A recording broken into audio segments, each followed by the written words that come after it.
Clerk, call the roll. Mrs. Kramer? Here. Mrs. Lane? Here. Mrs. Rich? Here. Mrs. Gallagher? Here. Mr. Kraftcheck? Here. Mr. Parzak? Here. The meeting is now open. Adequate notice of the meeting was provided by posting a copy of the time and place on the municipal clerk's bulletin board and mailing a copy of same to the press and the Cape May County Herald on January 4th, 2018. Will everyone please rise to salute the flag? I pledge allegiance to the flag of the United States of America and to the republic for which it stands, one nation, under God, indivisible, with liberty and justice for all.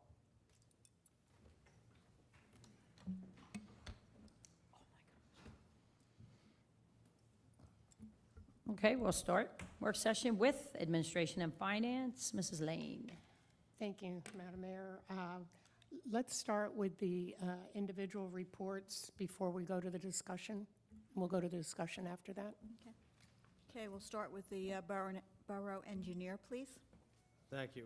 On the capital project front, we had a bid opening on August 29th for the 82nd Street Tennis Court Building, and the lowest submitted bid was from Aliano Brothers in the amount of $484,620.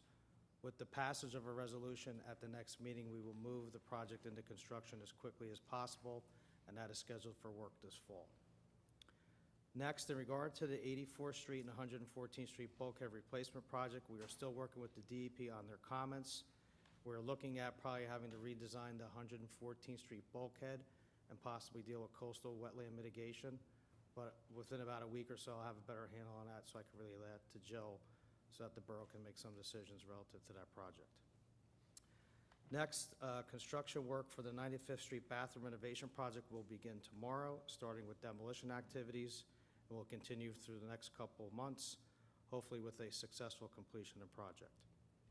Last item for capital, our office continues to work on developing the bid documents for the 2018 Utility and Road Program, and we are targeting a motion to bid at the first council meeting in October.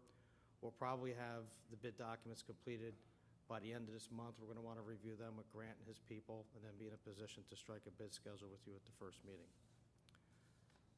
In regards to grant opportunities, municipal aid from DOT has been announced for roadway reconstruction projects.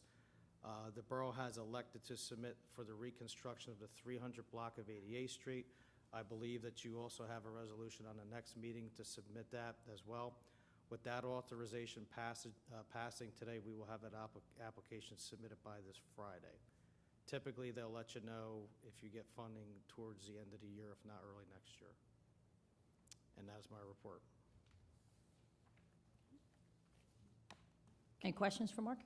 That 88th Street, is that the street that we had a few residents in here with? Is that it, 88th? So, And that's also scheduled for, I guess theoretically, for the fiscal year 2019 Utility and Road Program. That's going to be done. Correct. But that street end is the one where we had the couple residents come up, was Yes. 88th Street, yeah. Yes.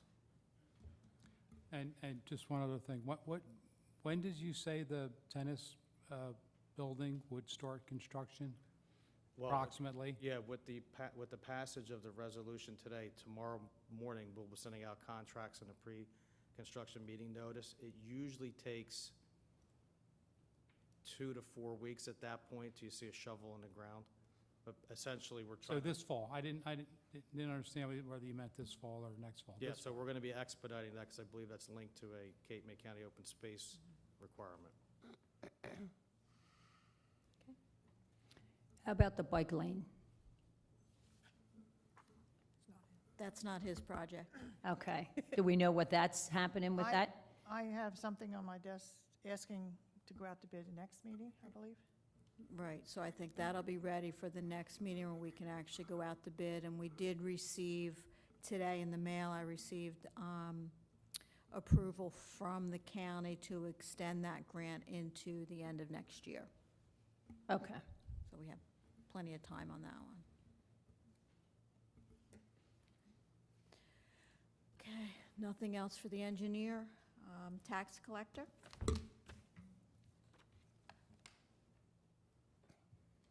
Hello, everyone. So next week is the tax sale, September 12th. We advertised 13. I have 3 left that need to be paid. I'm hoping that they get paid. That would be very nice. We sent out our delinquencies, we're collecting on delinquencies and our water bills. Homesteads, if anybody gets a homestead, expect a adjusted coupon in the mail in the next couple weeks for that, for your November quarter. And we're working on month end. The summer's wrapping down, people are starting to go away, it's getting a little quieter. That's it. Anybody have questions? Karen, do you get a homestead? Do you get a homestead? Yes. Okay, that stays with the property, did you know that? So make sure that when you go to settlement, that you broach that topic, if you didn't go to settlement already. Okay? Anybody else? Any questions? Thank you. Okay, the tax assessor is off today, so we'll go to construction and zoning.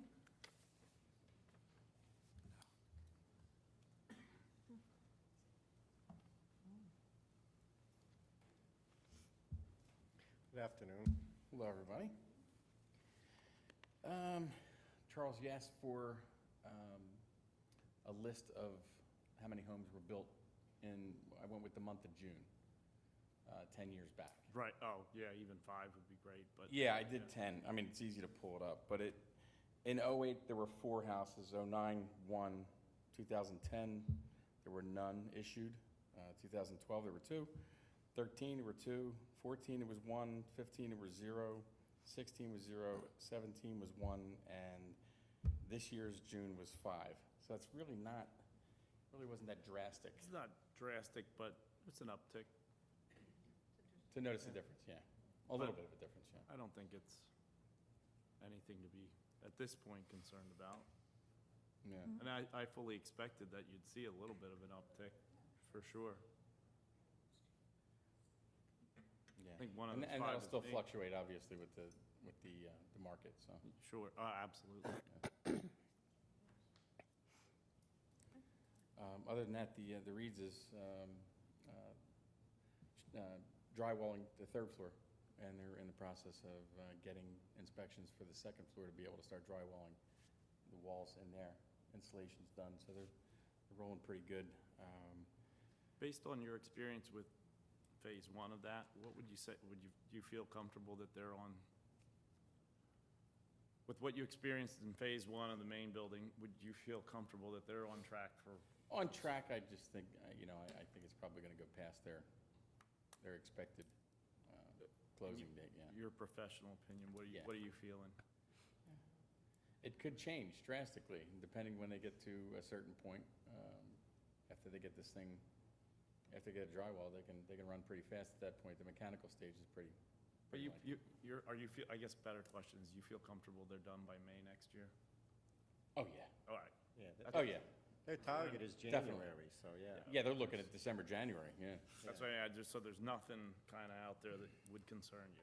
No. Okay. Not for May. Right.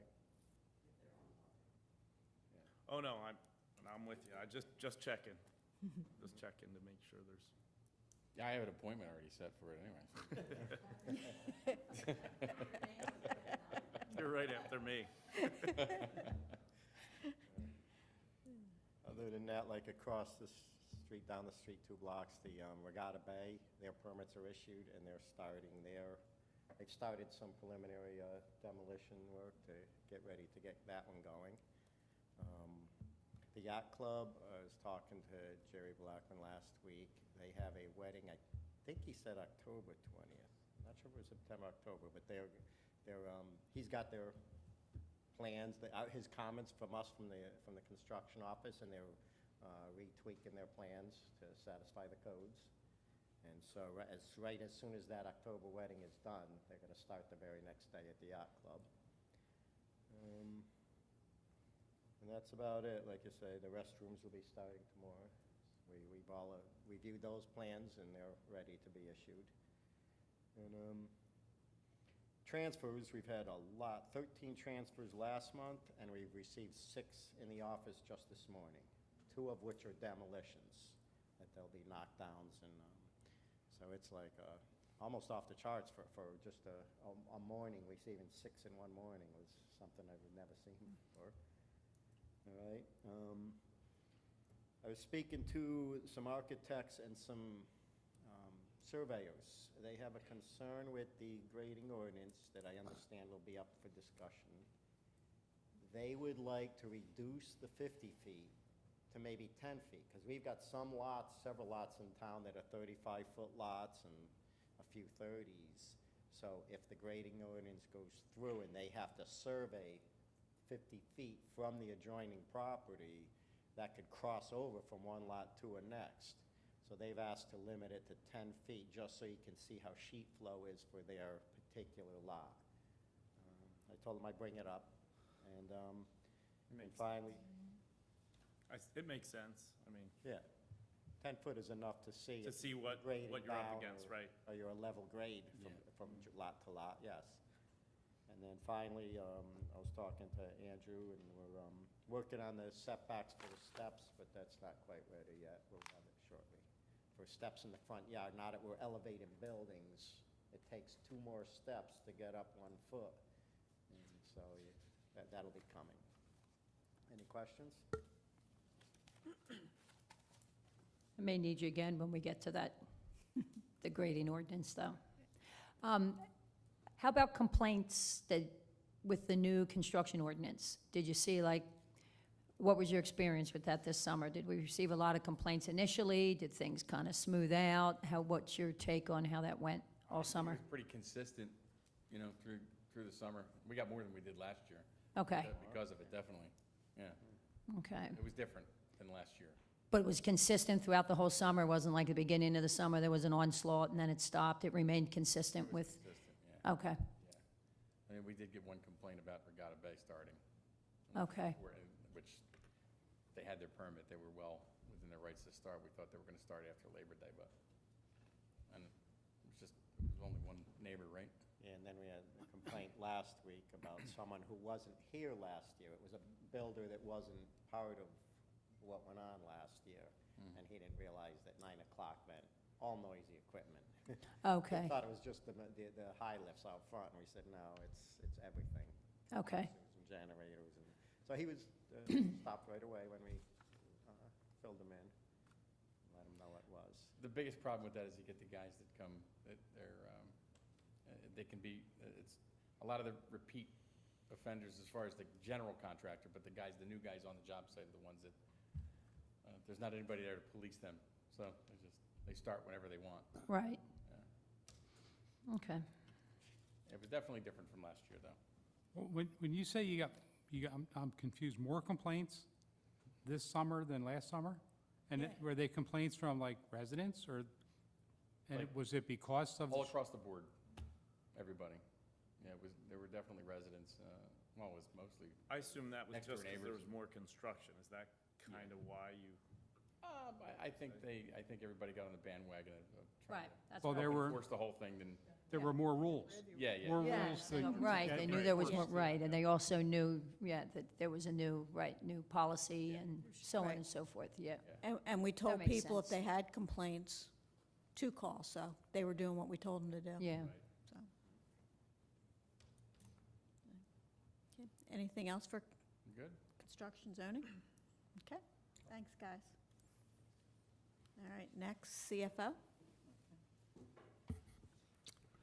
Hello. I have a tentative budget schedule for this fall for the 2019 budget. I want to send out the budget request to the departments by next Friday, September 14th. That will give the departments the end of September, and then in October and November, those budgets are to be reviewed by their committee, and then they're to be returned no later than November 21st. And then in December work sessions, the department budgets will be presented to the entire council for review and comment. And then the council will introduce the budget hopefully at the February 19th meeting and adopt at the March 19th meeting. Yes, fingers crossed. And the only other thing I have is this fall, we talked about a bond ordinance for the general capital improvements. And you'll start seeing some resolutions regarding that in the next couple meetings. That's it. Borough Clerk. For our clerk's report for August, total taken in $954.20. And in the construction office, their total taken in $48,516.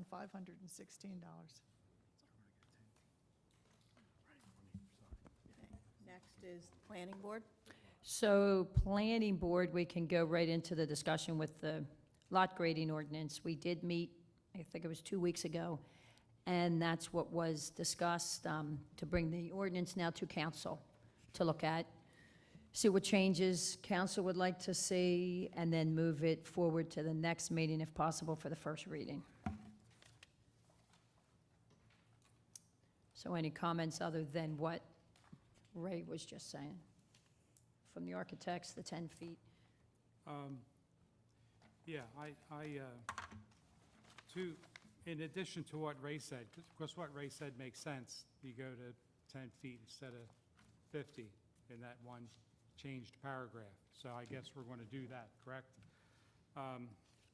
But I have a question about the circumstances under which you require a lot grading plan to be trigger, developed yeah. by engineers or whatever. One of the triggers is if you increase your footprint. Any increase in the building footprint. The others I get, you know, new construction or, you know, the other major improvements, increase in impervious. But this, I'm a little bit stuck on this, any increase in footprint, because I can foresee properties that maybe somebody wants to bump out a bedroom by 10 feet or expand a bathroom, you know, 8 feet by 8 feet, something to that effect.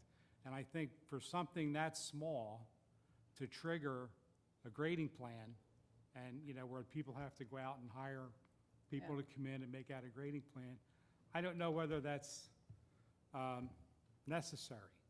You know, when we talked about the bulkhead ordinance last time, we have built in there that $5,000, so that you're going to make a repair. If it's less than $5,000, you can go ahead and do it. The borough engineer has the authority to look at it and waive any further engineering studies and permits and whatnot. And I'm just wondering if we can't have some kind of some verbiage in here that for those tiny little, you know, if the guy's got a lot where he's well within his footprint area and he just wants to put a tiny, and there's no apparent grading issues with it, the lot's been that way for 50 years, I don't know why we want to force him to go out and hire an engineer and get a grading plan done. You know what I mean? Am I making sense, or am I off base with this? Oh, and maybe it's tied to a dollar amount, just like with the bulk. Or a percentage amount. I don't know, or you tie a percentage of your footprint, you know, if you're Right. not going more than 3% of your existing footprint. I thought that we did even talk about that. We did We did. mention this briefly, and I think that was one of the issues from the get-go, is that, do we want to be that, should we make it that burdensome that Right. it encompasses all of these? Right. All of these changes. So I agree. You know, the first thing that comes to mind is if somebody decides they want to put an outdoor shower in, or, you know, that's obviously an increase in the footprint, but has zero to, you know. Right, I mean, if you're going to put in a $1,500 shower, but you're going to spend $2,500 on a grading plan. Yeah, where and you're then really not actually do the doing grading, anything. change the grading accordingly. Exactly. Yeah, no, I'm with you. So, Or because if you're looking at any new construction or increase in building footprint, then you go to 2, any alterations which increase the total impervious coverage by 5%. So it's kind of covered in there. 2 covers it. Like somehow tie the 2 together, because then number 2 is 5%. So even if it was any changing in the footprint, that results in an increase of total impervious coverage by 5%.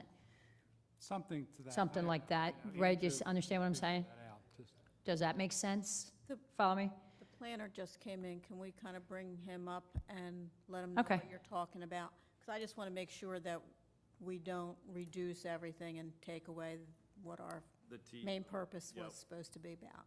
Because maybe if that's what it was, if it ties into that 5%. Ray's questioning the trigger, how perhaps for de minimis projects that add a bedroom or, you know, even smaller than that, say outdoor shower or something of that nature, that this could perhaps trigger you needing a grading plan, and he's thinking, and I tend to agree, for certain, up to a certain point, should probably allow things to happen without triggering. And this I think ordinance. that was our intent, was to keep smaller and internal projects that don't affect the footprint from requiring the need for a grading plan. Whereas if you're altering the building footprint, then you would be required, because there's gonna be inherently some grading involved. I think what we're thinking is if it's a de minimis increase in the footprint, that perhaps there should be some leeway there. Not just Right. within the building footprint, but within, adding one to a building. Because and we had discussed at the planning board meeting, is even if a small increase in the building still requires you to apply for a zoning permit, which would need a survey, not necessarily at this point with grades, but you would still need to show on your plot plan What you're doing.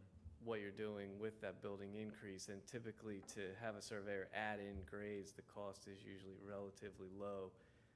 So if it weren't impacting the grading, or it wasn't gonna create a dramatic change, that would show in the grading plan phase, and then could be waived, So basically, it would raised be, discretion, or after it's been reviewed by the engineer. Paul, I think Ray said that if there was a outdoor shower for 1,500, then the application fee could be 2,500, is that correct? well, to do a lot, I think Ray was referring to the cost associated with a lot grading. With doing, exactly. Yeah, But if Ray were, in those instances, Ray Poudrier, he could waive. I think what Paul's saying is in that instance, if their grade conforms with our standards, he could waive a lot grading, them having to be required to submit a lot grading plan. So they'd really only be on the hook for their survey, which they have to do anyway, for an increase in the footprint. okay. And their survey would have to show elevation points around the lot to show, hey, you're higher, closer to your house, and it does pitch away from your property and towards the street. and I- the intent was to catch the more egregious ones, where they're, trying to bring their grade up by 2 and 3 feet and increasing impervious dramatically, or, causing issues with their neighbors, with adding an outdoor shower or a walkway. We don't want to catch those people. No, I agree with what you're saying. I understand what you're saying. Then I guess semantically, I'm mixed up between a grading plan and a survey. See, I'm looking at a grading plan as something separate. You're saying if the guy has to have, or the person has to have a survey, you can just put elevations on that The to show additional what work. it is, and you're not changing anything. Yeah, then there is additional cost, but once you get the surveyor there, the additional costs are usually relatively It's- small. Yeah, at most, it's probably, like, if you're paying, let's say, Right, $750 so- for a survey, another $100. So an actual grading plan would be triggered by a big project. Correct, Or then you're going to regrade areas of the property and what. correct. Okay. Yeah, and that was our intent at the planning board, wasn't to capture every building permit or application, because, yeah, especially if you're not changing the footprint, or you're not changing lot grading in any way, Any project with an increase in the building footprint will be subject to scrutiny. However, if they comply and the small addition, if you will, complies, the grade still complies with our standards, then they're not gonna be required to submit. And Well, and the grading language in there is to maintain existing flow paths. So if the drainage is already working and the whole goal is to maintain that flow path, so if you're changing your building envelope slightly, it's not gonna change that existing drainage pattern, and then it should. Well, should be maybe we acceptable. need just some slight verbiage massaging here, because, the first section of this proposed ordinance says that you need 2 sets of grading plans. If the application is subject to this regulation, which says if you increase the footprint, Right, you need basically 2 sets of grading plans. Now, what we're talking about is you don't. You just need, Subject to the survey. you need the survey Yeah. marked with the To show existing. whether or not- So, Yep. I don't know whether we should clear that up, because if I'm Ray or Mike, I like rules that say it has to be more than 10 feet or less than 10 feet. Right. None of this, Yeah. everything between 8 and 9 is at the discretion of Ray, because that just puts him in a bad spot. He would like to have something he could point to and say, well, so maybe we need to just rework some of that verbiage so it's clearer what's required on those on those small additions. I agree with I don't know, what do you think? Yeah, I Yeah. agree, definitely. Okay, It can be made clear yeah. when you're not required to submit that And- grading plan. And I just have one other comment on that. I was talking to Charles about it earlier. We've got within 5 feet of the building, 10% grade, and then we have a 15% grade on the driveway. But anything more than 5 feet from the building, we have a 25% grade. Is that what it's supposed to be? Is that, Those are industry-wide general standards. oh, they are? Okay. Yeah, they're not anything, and I don't even think with the size of the lots, and I doubt you'd even come close to a lot of those. Most things are pretty flat in town, so, but yeah, they were basically industry-wide standards. I think Mark would concur. Going back to what Ray had originally said, he had questions. Somebody had recommended going from the 50 feet, within 50 feet of the site to, what was, 10 feet, I think you said? That's a big change from what we have in here. What's your thoughts on that? Which part? I'm sorry, I don't have it in front of me. The survey overlap. Oh, and that was to show, so that, the idea of maintaining existing flow paths, or existing drainage paths, because sometimes, especially in older areas of town, the stormwater would run through the backyards. So the idea is to increase it so that you could see where the water's coming from and where the water's going, so that you don't fill a property and then dam off that existing water flow. I think Ray got some feedback from architects and engineers that there's some lots that are 30 feet wide, so now you're going a lot and a half. So perhaps it should read up to 50 feet, or Adjoining anything that, properties. anything that adjoin up to and including an entire lot, single-family residential lot adjoining single-family. So if there's a 30-foot wide lot, you do that whole lot. You don't have to go 50 feet onto the next second lot. property down, right? Yeah, and the general idea is just to get several shots beyond the property to show the direction of water flow, so that when you're reviewing it, you can see what would work and what wouldn't work. Part of Yeah, what one of that's the a- surveyors I mean- was telling me was that they've got to get permission to go on those lots to do these grading, and so that was one of his concerns. Just wanted- But what Paul just said is kind of important. He did say it is important to see how it is going to flow onto the other property owners. Right. I mean, because most of our complaints are exactly that this is now flowing and affecting their property. So I think it is important to allow it to go. I mean, obviously, we would have to get permission, but Well, and surveyors are permitted to access properties, they just need to notify the property owner that they're going to be doing a survey. Right. So would you And recommend I would think most keeping people would that? welcome that. They're I gonna would think welcome it's it. for their own protection. Right, Yeah. they would A lot of welcome it, times so, a lot of times when might be you a little shoot time grades, you're consuming or at looking some in- point, but, A lot of times grades, you're looking in 25 or 50-foot increments, so if you shrink that and a surveyor goes out there, he might just get one shot then beyond, and that may not be enough to give you the whole story of what's going on. And that's why we had used the 50. so in your opinion, we think you maintain the 50 feet? Wherever possible, I think it gives you better information. Like I said, I think people would welcome it. And I would think so. It's for their protection. And again, if there's a situation where there's completely can't access, or, when Mark or Ray is doing the review, if they said, hey, look, we tried to get in there, we couldn't get in there, and then I'm sure they could drive by and do a site visit and probably see what's going on if there's in an extreme situation. Mm-hmm.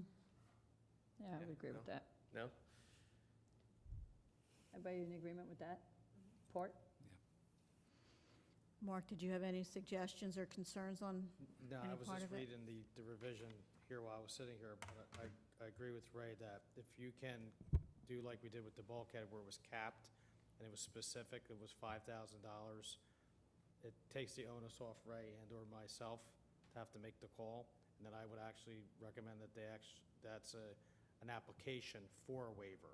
So let the applicant fill out a waiver saying, hey, you know, that would be consistent with what we do with the bulkheads. That keeps Ray out of the frying pan from saying, giving one guy a waiver, but not another. So couldn't it just tie in with the 5%? You could strike the language that says, or increased building footprint, if that's, again, I don't know what the mindset was, and then you could. That results in the So if 5%. If you struck the language from 1 that says, or increased in building footprint, and defaulted to item number 2, that would cover you if that was the intent. Yeah. Get it? Agree with it? I agree. The whole, in my opinion, the genesis of this whole lot grading ordinance is, you know, there's a number of good and valid reasons to do it, but, you know, I think most recently there's been obvious locations where people would like to elevate grade, and it's really making sure when they do new construction and elevate that grade, it's done so responsibly and in, you know, a good workmanlike manner, and it's not, you know, gonna be derelict in a couple of years. So that's how I view this, and I agree completely, where there's some sort of what you call, for lack of a better term, de minimis change, the building footprint, this way or that way. I don't think it's really meant to capture those people. So as long as everyone's comfortable that that's the intent and the purpose of this primarily, then yes, I think, you know, we So add we could just language put to. "or" in we there, allowed- be one long sentence. Just put We allowed "or" exemptions. instead of having 1 and 2. And then that keeps it cut and dry for you as well. Well, you have a working group meeting on Monday, right, this coming Yes. Monday? Yep. If you wanted to have Andrew. Yeah, we can talk to retool Andrew about those that. Yep. things, Just yep. we can visit. Yeah, we can do that on Monday. Next Yep, council and then meeting. Okay. knowing that that's the things that were brought up today, we can bring it for introduction at the next meeting, make those changes. Right. Okay.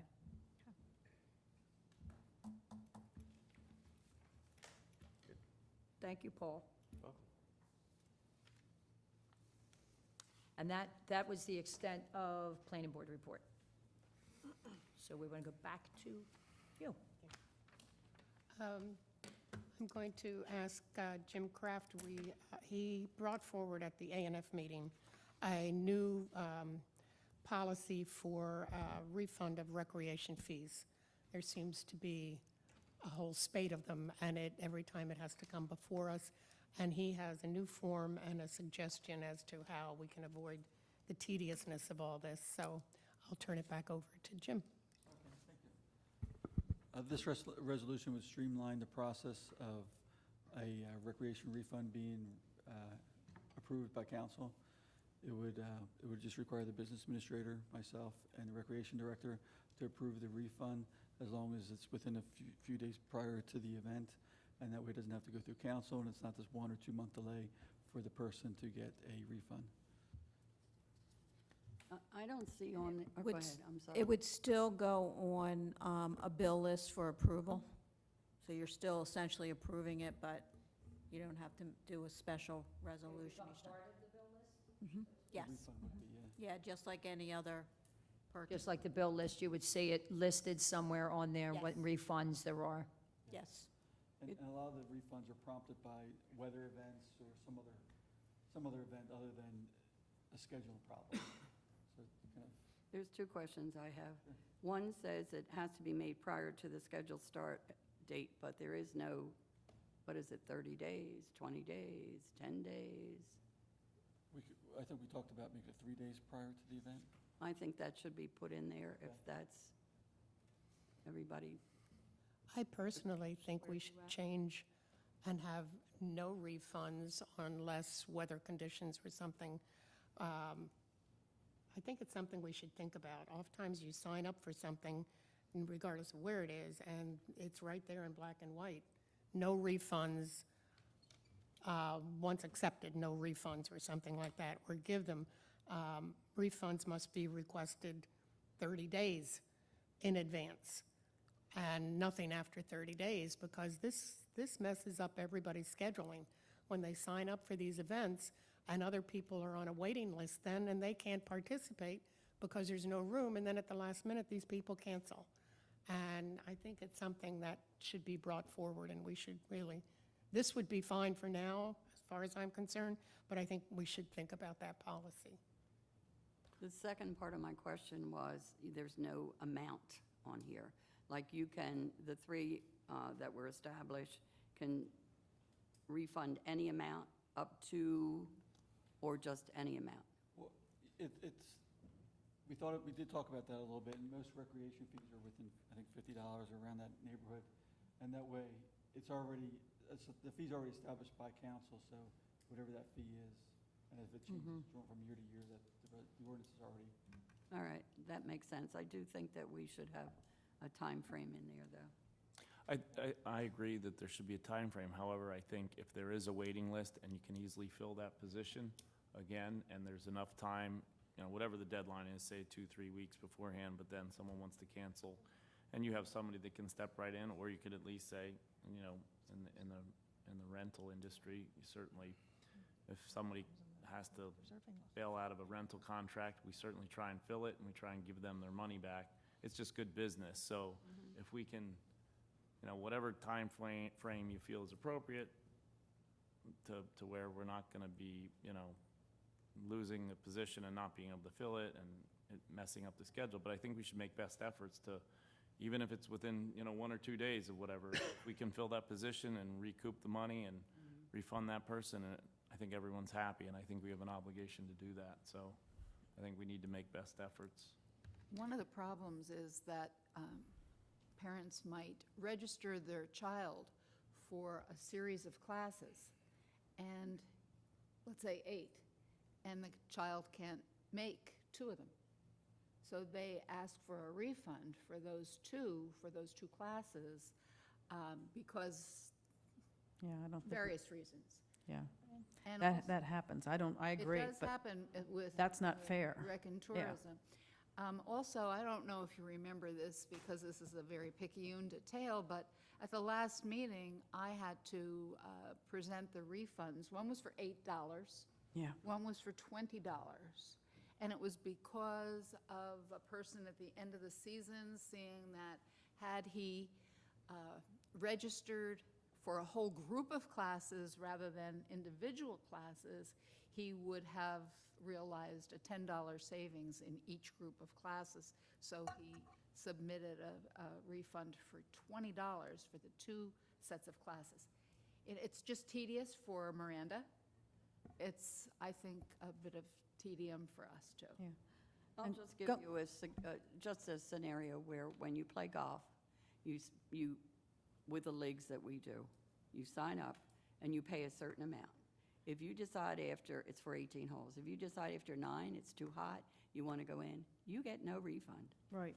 You get no refund. I'm think more, somewhere, how if something is black and white, then in to one degree, that makes things easier, but at the same time, you have people that have true, disruptions in their life that happen that now they've lost, they can't come for the rental, perhaps there's a death in the family, there's a sickness, there's something like that. So you would want to make allowances for them. So then it's a gray area, who gets it, who doesn't. So now we have the policy, and now there is no refunds. So maybe to avoid the $8 and the $10, then maybe no refunds below $20 or something like that. But some of these people, I think they would deserve the refund for whatever has happened in their family. You know what? Well, The here's other the, part here's is- the instance that Karen's talking about, the surf camps. I'm sure there's a waiting list, and it's easy to say, well, there's a waiting list, but if you just found out yesterday that this person is not going to come, that's a lot of work for the person to fill in and put that person in it. But I honestly feel that I don't think we should refund their money, because not only do we then have to refund the 70-30 to that person doesn't have, that person loses the money too. So everybody loses. I mean, if you should be able to organize a couple of months of your vacation or your time, and when you pay for something, I just don't think we should just keep refunding. I think that if we have language in it that says something that leaves a window open for the discretion of the director or for Jill, that if there is a death in the family, and we shouldn't have to list all of those, No. but if there is a bit of discretion, we could be reasonable about that. But if the waves are too choppy and a mother doesn't want the child to go out that day, that's a whole other thing. Right. Other children are going out. So usually when we get these refund requests, there's a reason why. I was going to be there, but something came up and I wasn't there after all. So we are asking them for a reason why. But, And there's still but we don't even know that the reason why is really the reason why. Well, you never. Yeah, you never know. I think Karma if you gets put those it people on when your they lie. website and all of your documents that once you sign up for this class, there are no refunds. And then the person who truly has a situation, I've done it, where I've paid for something and I had an issue, which was an emergency. I've called and I said, look, I know your policy is no refund. And I did this with a very expensive event we were supposed to go to. And my husband got ill. And I called him and I said, I know you have no refunds, but here's my situation. Is there any way you can help me? And they did. They gave me a refund. But their policy was very clear, no refunds. I just think it's something that probably should go to the Recreation Committee and come back with a format that we could review. But I really think we should think about it for next season. I think it's better for everybody, because how do the vendors deal with this? When people sign up for something and then say, oh, at the last minute, well, I'm sorry, I can't make it. I agree. So you can take it back to Recreation and Tourism, and if there's something that you want to present, I'm sure everybody will listen. Sounds good. But in the meantime, what are we doing with this? One in front of us. I like Right. this. I like this idea. I think it's really clean and saves a lot of time and effort. And this then- says before the scheduled date. Correct. So this it would be an eliminates the resolutions, hour right? before? This doesn't come before us, the resolution to return $12. I mean, we're Right, not going to right. see Right. those anymore. Right, they'll be doing it, you're I'm just all going to see for it it. as part of your bill list. So as you see it on the bill list, Find a yes, child and when you throw look 'em at in there and that, say it's yours. so when you all vote on the bill list, you're voting on your refunds at the same exact time. Okay. So they could call you an hour before and tell you? Pardon me? They could call you an hour before? You're not going to put a time limit? The way it is right now, there's no time limit. So they could call you an hour before and say, I can't come, so then you get a refund? Well, that's the way it is right now, yeah. Well, that's with the new policy, too. No, this isn't, this is just merely changing the way we reimburse Right. it. We're not establishing the policy of refund or no refund. That's what's going back to the Recreation Committee, to come back with a policy or procedure Right. for possibly no refunds. But this is what's in place of what we're doing now. Because right now, yeah, that's what they can do. Yeah, so I would recommend moving forward with this, because then it does take the actual need for a resolution. But then, yes, we'll go back in Recreation and discuss it and come back with a policy of how you want to handle any requests for refunds. And for now, this will just stop the separate motions that we do, but doesn't change the policy. Correct. Okay, got it. I just thought this was an appropriate time to discuss that.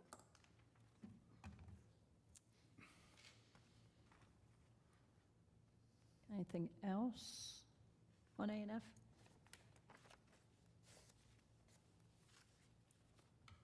Yep, I think that's it. Anything else on A and F? Oh, I'm sorry. That's all right. No. Okay. Jill, anything more on A and F? Yep, that concludes A and F. Okay. Public Where is he? Works, he'll be coming.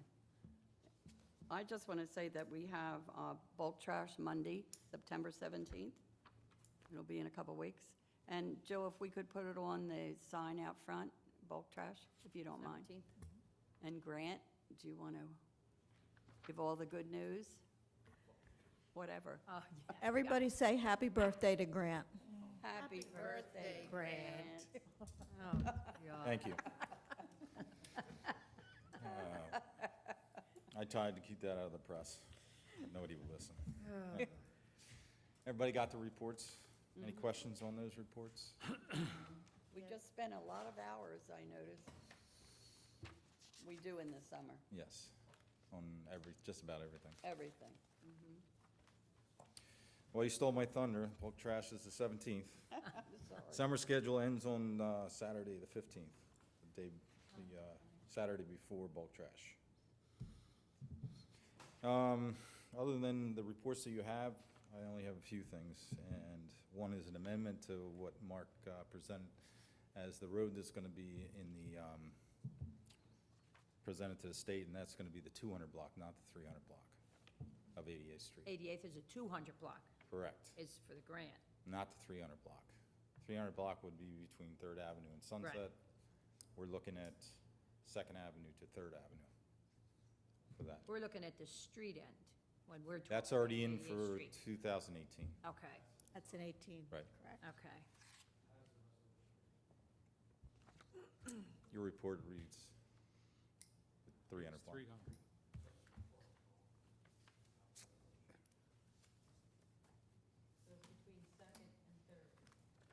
Correct. 200 block, 200 block. between 2nd Avenue and 3rd Avenue.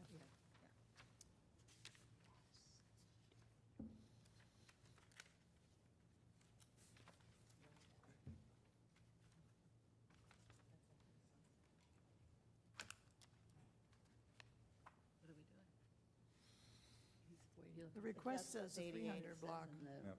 It's got to be, that has to be amended. That should be, engineers should be the 200. Yes, should be the 200 block. 300 block will be in for 19.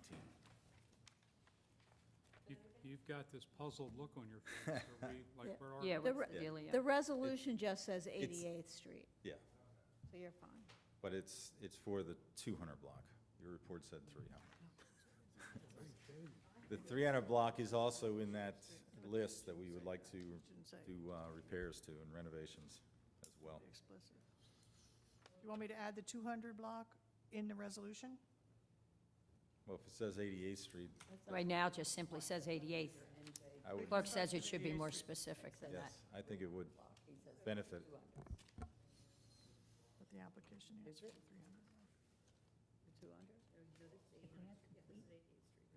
But they haven't, you haven't applied yet, right? So you haven't done any paperwork on it? Okay, so, all right. Do you agree it's a 200 block? Then I'll add it in. He said Grant was the boss. I always thought, right along. Yeah, you're right. Everybody for months has been saying the 300 block. Now, the 300 block is part of 19's proposal. Right, but I thought that Streets. was sunset to the because- bulkhead. Because the NJEIT grants not the want a substantial size street to take care of, the 300 block is only, yes, about 400 feet. Yeah, That's why we had a.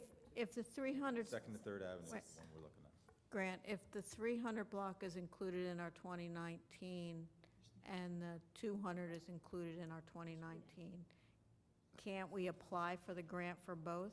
You can, And you're only going to get so much. money. anywhere from 180,000 to maybe Right. 205. Right, it So won't, that's it won't what- even cover. That's why you why said the whole 88. So 200 you could apply, block. you could Yeah. apply for the whole borough, it's only going Right. to give you. Yeah, Right. That's why you said 88. but you need to, Oh. you need to clarify it because you're not going to be doing the beach block, you're not going to be doing the 100 block. So if it just says 88th Street, then So you're the- talking, So the 2 and 300 block are in the 19 yes, but they're road separate. program, okay. Yep, It's just that a that. portion of that will be paid for through the from grant, this grant, yes, Correct, hopefully, hopefully. we hope. right? All right, now that we got that straight. got it, Grant. Okay? Yeah. All right. Public Works is working on their budgets for 2019, not only the operating budget, but our capital. Right now that the summer season has started to calm down a little bit, we're doing a lot of catch-up work on grounds maintenance, streets maintenance, buildings maintenance. We've gotten back onto, today the guys started putting the LED lighting in the buildings departments,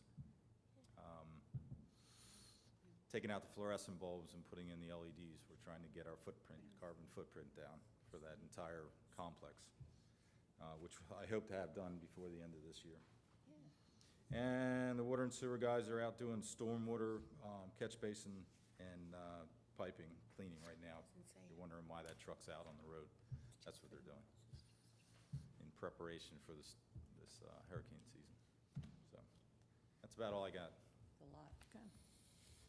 I got a cake waiting for me at home. I told him he could leave when he was done his report. I did want to say thank you to Lisa and Rebecca down at Public Works. If you notice, they had 531 telephone calls in the month of July. That's a lot of telephone calls to answer. So just give them a thank you for their extra work. I will. I appreciate that. Grant, we have utilities up next. Can you, before you go, I hate to keep you, but can you update everyone on the change out for the water with the contact time and what problem we ran into? I don't want to misstate it, but essentially we have to do both. Remington Vernick did the work on the permits, and within that permit, the 80th Street building does not have a big enough tank. There is a 2,000-gallon tank inside the building. It's what's called contact time. When the chlorine hits the raw water, it has to sit for a certain amount of time before it goes into our system. Because the state says that we have to have more volume where that chlorine is touching that water and staying within the building before it leaves and out into the system. They propose for us to put piping outside of 80th Street well, which we don't have the room to do that there, and it would be an eyesore, in my opinion. So the idea is we have a 5-year permit on both the 80th Street and the 96th Street water plant to change over to the chlorine tablet system. What Mark and I have to do is we need to step back and figure out what we're going to do about getting that contact time within inside that building and not have it be an eyesore. So we might have to do some redevelopment, rebuild that building in order to handle that. So that's where we are. We're stalled right now before we can change that out. But in any event, the solution does not sound easy nor Correct. inexpensive. Okay. So we don't want to rush to get it done right away, but we need to decide what What kind of timeline do you think? Right, and Mark's going to have to do a modification to the permit as well. Yeah, because there's other things that tie into, so correct me if I'm wrong, elevating Yes. electricals and some mechanicals that are below flood. Yes. So it's kind of wrapped into a Never end. comprehensive project. Okay. I have a question. Okay. I have a question. Yes, ma'am.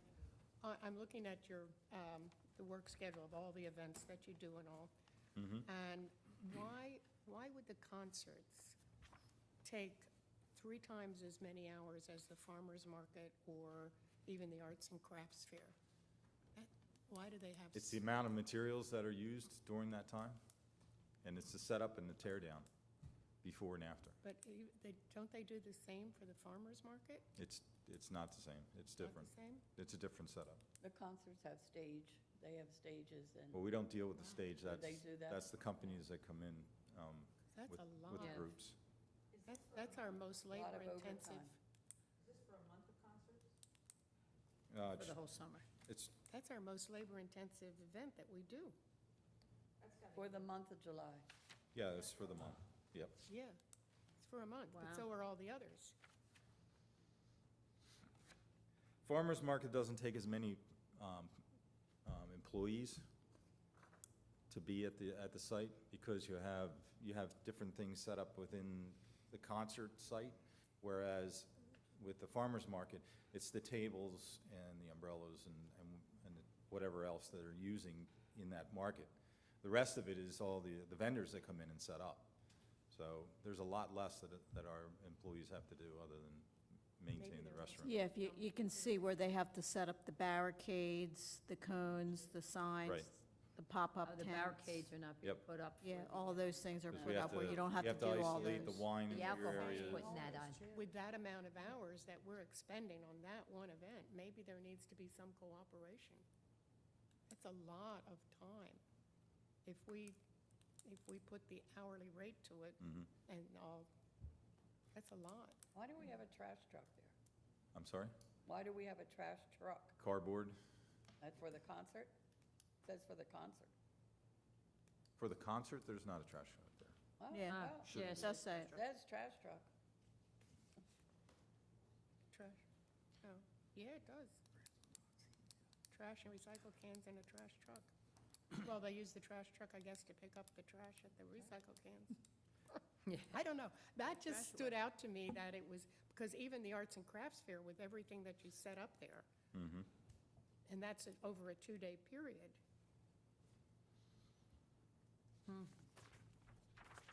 Something to look If at. there's a trash truck there, they need it. For some, one reason or another. What they do is they'll use the trash truck in order to bring in the dumpsters, and then use the trash truck to remove the dumpsters. That's the hourly Yeah. rate that you'll have there.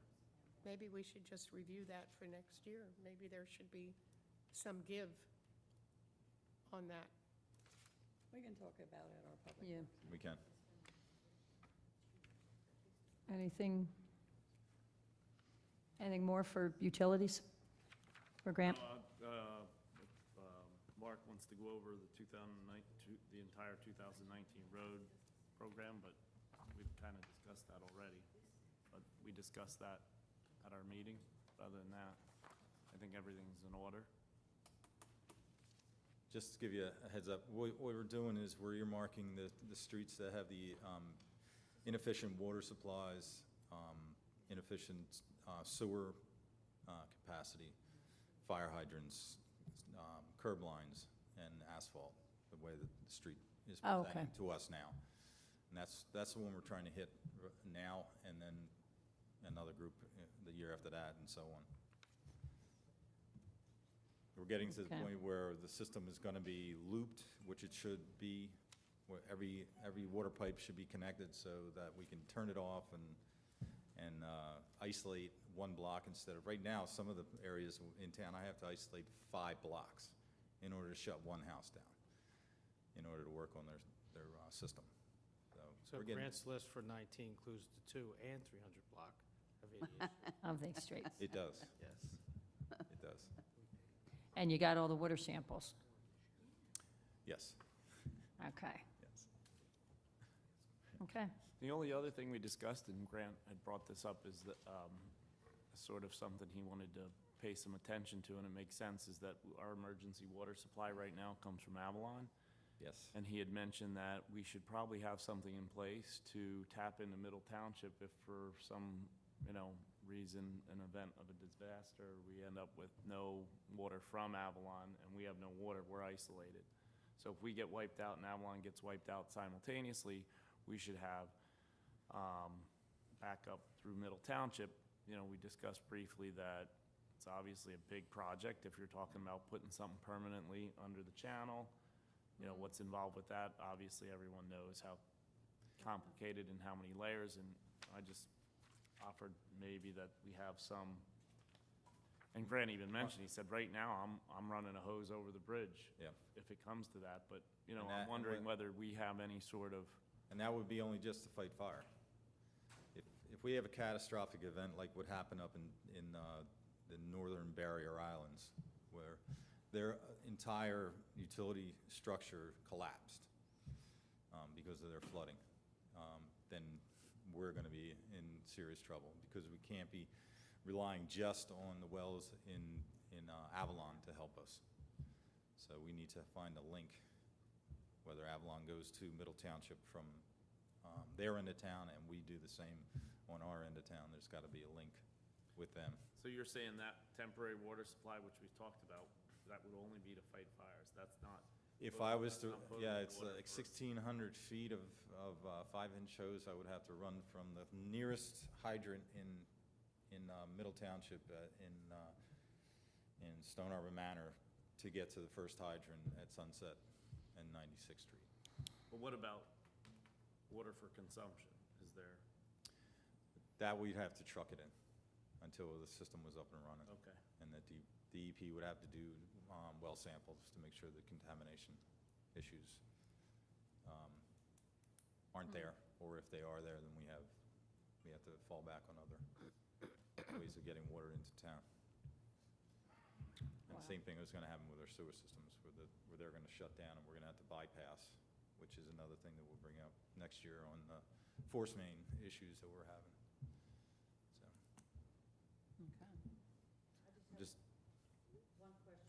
Keep you from your birthday cake. I On your, was just kidding, there's no oh, birthday. on your report, under disposal fees paid, and Yes. I should know this answer, but I don't. Under bulk, you've got $2,215 this year, and last year was like $417. What is bulk? Bulk could be anything, well, is there a breakdown on that list of the bulk items? Bulk items are, you have issues with people putting things out on the curb that we have to pay for. And that's some of those bulk items.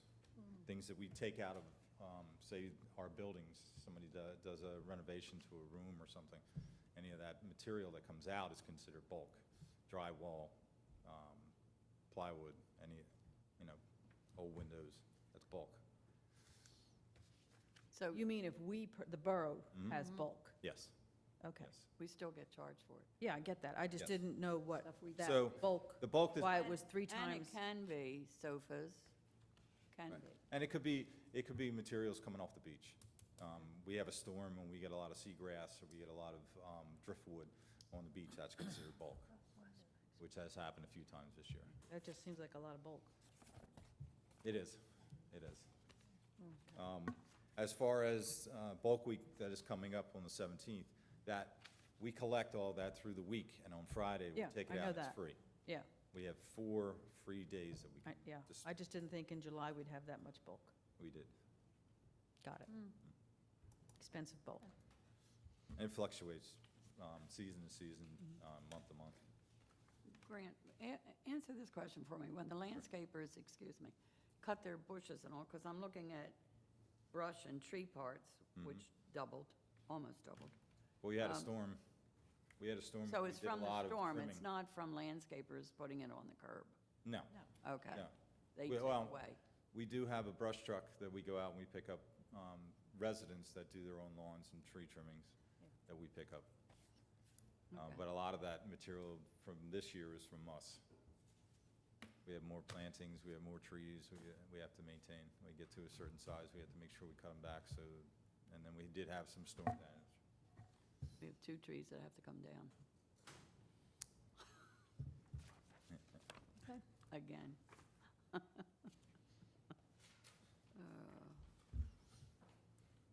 Anything more for Grant? I can stay here all night if you need me to. That's okay. He likes us.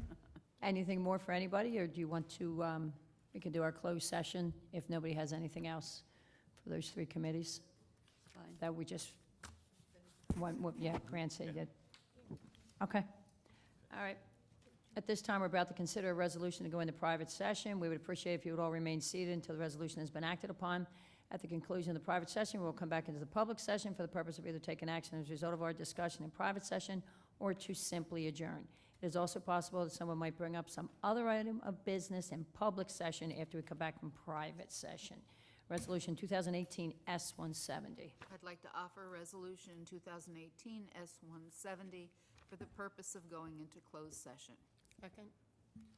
Clerk, call the roll. Mrs. Kramer? Yes. Mrs. Lane? Yes. Mrs. Rich? Yes. Mrs. Gallagher? Yes. Mr. Kraftcheck? Yes. Mr. Parzak? Yes. Which one do you want?